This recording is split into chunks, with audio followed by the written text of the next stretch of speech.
ආයුබෝවන් ක්‍රිකට් වලට ආදරය කරන ඔබ සියලුම දෙනාට ක්‍රික් ස්ටෝරිය අපගේ ප්‍රධාන YouTube නාලිකාව මේ වන විට ඉවත් කිරීමට YouTube කාර්ය මණ්ඩලය කටයුතු කර තිබෙනවා. ඉතින් එම නිසාවෙන් ඔබට මෙම දින කිහිපය තුලදී ක්‍රිකට් පිටියේ ආවත්කාලීන වන තොරතුරු ගෙනීමට අපිට හැකියාවක් ලැබෙන්නේ නැහැ. කෙසේ වෙතත් අද සිට මෙම නව නාලිකාව ඔස්සේ ඔබට ක්‍රිකට් පිටියේ ආවත්කාලීන වන තොරතුරු එසැනින් දැක බලා ගැනීමට හැකියාවක් ලැබෙනවා. මේ දිනවලදී ක්‍රියාත්මක වන ආසියානු කුසලාන ක්‍රිකට් තරඟාවලියේ තවත් තීරණාත්මක තරගයක් ඊයේ දිනේදී පැවැතුණා. ඒ බංගලාදේශ කණ්ඩායම සහ ඇෆ්ගනිස්තාන කණ්ඩායම අතර තරගය. ඉතින් මෙම තරගයේ තීරණය ශ්‍රී ලංකා කණ්ඩායමටත් වැදගත් අවස්ථාවක තිබියදී බංගලාදේශ කණ්ඩායම මෙම තරගය තියුණු ජයග්‍රහණයක් වාර්තා කර ගැනීමට සමත්ව තිබෙනවා.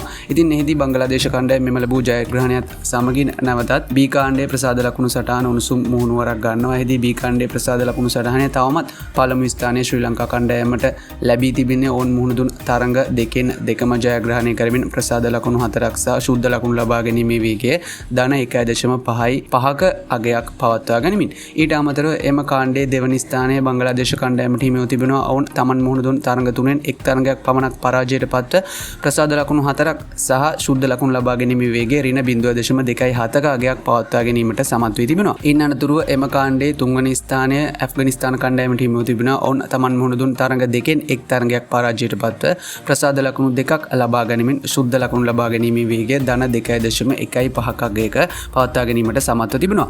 ඉතින් මෙම කාණ්ඩයේ සුපිරි 4 දෙනාගේ වටේට සුදුසුකම් ලබා ගන්නා කාණ්ඩායම තීරණය වන්නේ හෙට දිනේ එනම් සැප්තැම්බර් මාස 18 වනදා පැවැත්වෙන ශ්‍රී ලංකා ඇෆ්ගනිස්තාන තරගයෙන් බවට මේ වන විට ක්‍රිකට් විස්තර විචාරකින් සඳහන් කොට තිබෙනවා. ඉතින් එහිදී කාණ්ඩායම් තුනටම මෙවර සුපිරි 4 දෙනාගේ වටේට යෑම පිළිබඳ තවමත් නිශ්චිත තොරතුරක් සඳහන් කිරීමට හැකියාවක් නැහැ. එහිදී ඇෆ්ගනිස්තානය සහ ශ්‍රී ලංකාව අතර තරගයෙන් ශ්‍රී ලංකාව ජයග්‍රහණය කළහොත් ශ්‍රී ලංකාව සහ බංගලාදේශය සුපිරි 4 දෙනාගේ වටේට ගමන් කිරීමට නියමිතයි. ඊට අමතරව ඇෆ්ගනිස්තානය සහ ශ්‍රී ලංකාව අතර තරගෙන් ඇෆ්ගනිස්තානු කණ්ඩායම ලකුණු 70කට වඩා වැඩි පරතරයකින් තරගය ජයග්‍රහණය කිරීමට සමත් වුවහොත් බංගලාදේශ කණ්ඩායම සහ ඇෆ්ගනිස්තාන කණ්ඩායම සුපිරි 4 දෙනාගේ වටේට ගමන් කරනවා ඒ ශුද්ධ ලකුණු ලබා ගැනීමේ වේගය මත.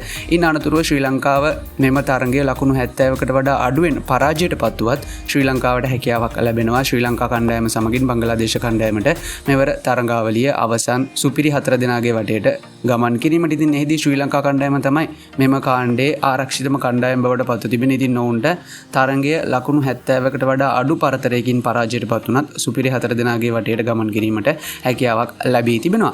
ඉතින් මෙවර තරගාවලියේ පැවැත්වෙන 10 වන තරගය අද දිනේදී පැවැත්වීමට නියමිතයි. ඒ පාකිස්තාන කණ්ඩායම සහ UAE කණ්ඩායම අතර. ඉතින් මෙවර තරගාවලියේ මතභේදාත්මකම කණ්ඩායම් දෙක බවට පත්ව තිබෙන ඉන්දියා කණ්ඩායම සහ පාකිස්තාන කණ්ඩායම වරින් වර ඔවුන්ගේ එම සීතල යුද්ධය ක්‍රිකට් පිටිය තුලත් අපට දැක ගැනීමට හැකියාවක් ලැබී තිබෙනවා. ඉතින් මේම කරුණු හේතුවෙන් පාකිස්තාන කණ්ඩායම මීට පෙර තරගාවලියෙන් ඉවත් වන බවට ප්‍රකාශ කොට තිබුණත් තවමත් නිත්‍ය වශයෙන් අද තරගෙන් ඔවුන් ඉවත් වී ඇද්දයි මාධ්‍ය විසින් වාර්තා කොට නැහැ. ඉතින් ඒ පිළිබඳ ලැබෙන තොරතුරු එසැනින් අපි ඔබ වෙත ගෙනීමට සූදානම්ින් සිටිනවා. ක්‍රිකට් පිටියේ ආවත්කාලීන වන තොරතුරු එසැනින් දැනගන්න අපේ අලුත් YouTube channel එකත් subscribe කරන්න අමතක කරන්න එපා. ඒ වගේම description එකේ තියෙන link එකකින් ගිහිල්ලා අපේ WhatsApp channel එකත් follow කරලා තියාගන්න.